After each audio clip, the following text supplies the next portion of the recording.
આવતીકાલે 7મી તારીખે લોકસભાની સંસદની સામાન્ય ચૂંટણીઓ માટેની તારીખ છે।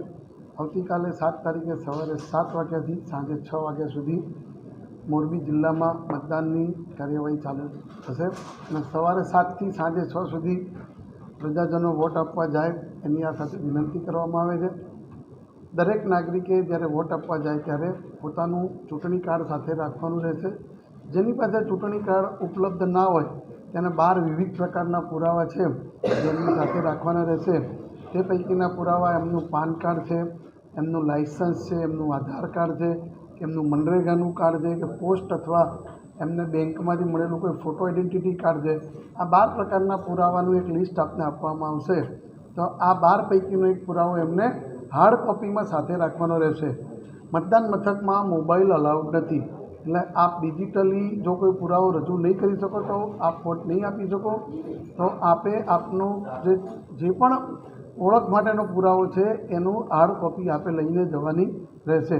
મતદાન મથકો આપણે ત્યાં 889 છે। એના માટે અમે દરેક મતદાન મથક પર યોગ્ય સુવિધાઓ કરેલી છે। એમાં રેમ્પ કરેલા છે, પીવાના પાણીની વ્યવસ્થા કરેલી છે, તડકાથી બચવા માટે અમે મંડપની વ્યવસ્થા કરેલી છે અને વોટર એસિસ્ટન્ટ બૂથ એટલે અમારું મતદાર સહાયક કેન્દ્ર અમે બનાવેલું છે જ્યાં અમારા આરોગ્યના કર્મચારી હાજર હશે ORS અને દવાઓ સાથે। તો કોઈપણ મતદારને નાની મોટી ક્યાંક કોઈક વાર તકલીફ ઊભી થાય અમે એમને પૂરતી મદદ કરવા પ્રયત્નશીલ રહીશું।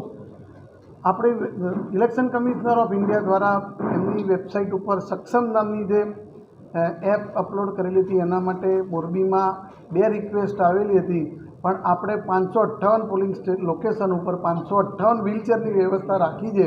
તો દરેક જે અમારા દિવ્યાંગ કે અમારા સિનિયર સિટીઝન આવશે તો અમે એમને વ્હીલચેરની સુવિધા મારફતે એમને વોટિંગ કરાવશું। અમારા વોલેન્ટિયર પણ એમને મદદરૂપ થશે, અમારો સ્ટાફ પણ એમને લાઇનમાં પ્રાથમિકતા આપશે। એટલે અમે દરેક મતદારોનું પૂરતી કાળજી રાખી અને મતદાન કરાવવા માટે પ્રયત્ન કરશું। અમારા વોટર ફેસિલિટેશન સેન્ટરમાં એમને જે પણ અમારી મદદો મળવા માટે છે એ અમારા BLO એમને સમજાવશે। આવતીકાલે અમારા ગુમાસ્તા ધારાના નિયમ 135B હેઠળ સવેતન રજા આપવાની પણ જે જોગવાઈ છે એની પણ સૂચના આપેલી છે। આપના માધ્યમથી હું કહેવા માગું છું કે આપ ધંધાના માલિકો, ફેક્ટરીના માલિકો જ્યાં અનુકૂળતા હોય ત્યાં આપ આપના આ કાયદાની જોગવાઈ હેઠળ આપના કર્મચારીઓને સવેતન રજા આપી અને પણ વોટિંગ કરાવશો। અને વોટર ઇન્ફોર્મેશન સ્લીપ આપ સૌને પહોંચી હશે। એ ફક્ત એ તમને મદદરૂપ થવા માટે છે, એ તમારો કોઈ આધારભૂત પુરાવા તરીકે ચાલશે નહીં। એટલે તમને VISની સ્લીપના આધારે તમે જ્યારે વોટ આપવા જશો તો એ તમારું ઓથેન્ટિક પ્રૂફ નહીં ગણાય। આપે આપને આપેલું એપિક કાર્ડ અથવા 12 અધિકૃત પુરાવા પૈકી જે રજૂ કરશો તો જ આપને વોટ આપવા દેશે। અમારો સ્ટાફ આપને નમ્રતાપૂર્વક આપની કામગીરીમાં મદદ કરશે તે પ્રકારની વ્યવસ્થા ગોઠવી છે। અમે વૃદ્ધો અને દિવ્યાંગ અને અમારી સગર્ભા સ્ત્રીઓ માટે અમારાથી વહીવટીતંત્રથી થાય તેટલા શક્ય મદદરૂપ પગલાં ભરવા માટેની સૂચનાઓ આપી છે અને એના માટેની યોગ્ય વ્યવસ્થા કરી છે।